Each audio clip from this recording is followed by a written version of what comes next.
There are so many drivers to why people are starting to look at plant-based food. That whole flexitarian concept. They're not a vegan or a vegetarian, it's somebody that's just reducing the meat.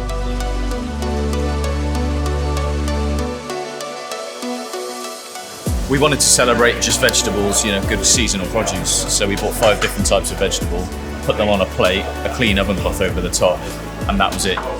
Because then you've got a larder and you've got to marry it, and you're working with 3 people you probably don't work with on a day-to-day basis.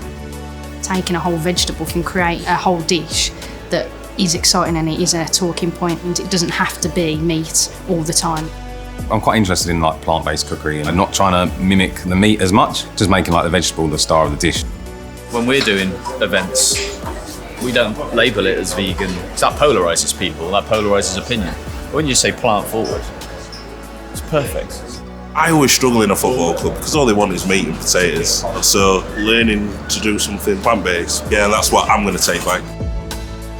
In 90 minutes, they all produced cakes with beetroot in, a whole roasted cauliflower, done 3 or 4 different ways. It's fantastic food.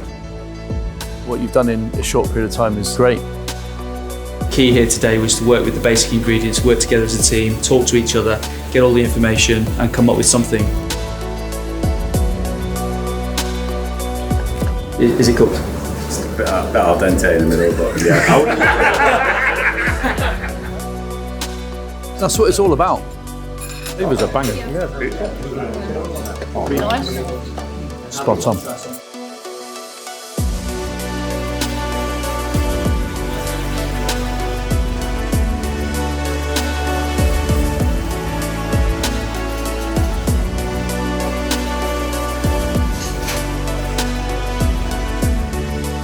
Fantastic spread of diversity and difference across the table. It smelled great in the kitchen, really good job. Some very interesting ideas.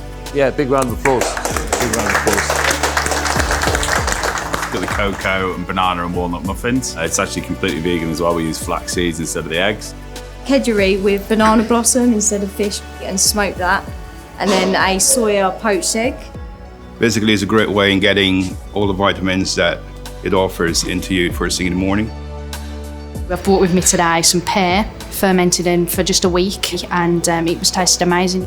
The whole experience at Ground Up Cookery School was really inspiring. It made me look at things completely different, particularly in waste products. We have so much waste of coffee grounds, so I've put that into the brownies. It alters the texture a little bit, but better. Fermenting loads of stuff, so we've done celery leaves, fennel, carrot, basically powders of everything ready to put on dishes like beetroot skins, carrot crisps, everything. It's flying out the door, so we're putting on all the salads and everything, so it's not actually lasting that long.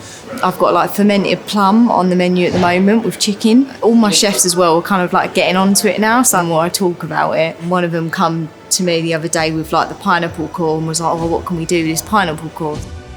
The chefs will be coming to me. They'll want to know what we've been learning with you. They've seen me come back from Ground Up Cookery. We've got all the jars out we're preserving. We're trying to get a concept into the business to make a change. When you talked about pears and fermenting them, it's if you think about the seasonality of pears and all of the fruits on the trees at the moment, so many of those apples have gone to waste because we haven't gathered them up, we haven't fermented them and kept them through the winter when actually fruit isn't that easy to get in this country. A lot of chefs don't know about seasonality anymore because you can get it all year round. When we show them what we've learned on this, you pass it on to, and pass it on and pass it on. That's how the chain works, isn't it? Yeah. We'd never used anything like peelings, and now we're starting to do things like that. The stem of broccoli, the centre of cauliflowers, all the things that we've thrown away so often are now becoming really important things. Nature does not do waste. Everything is there for a reason.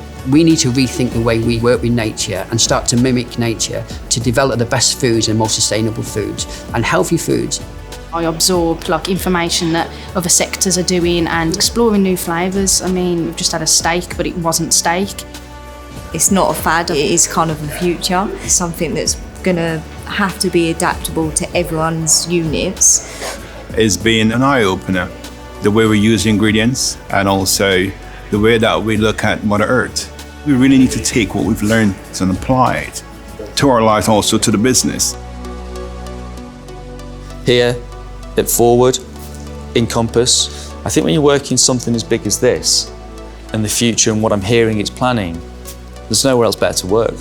It's extraordinary, because everybody's listening.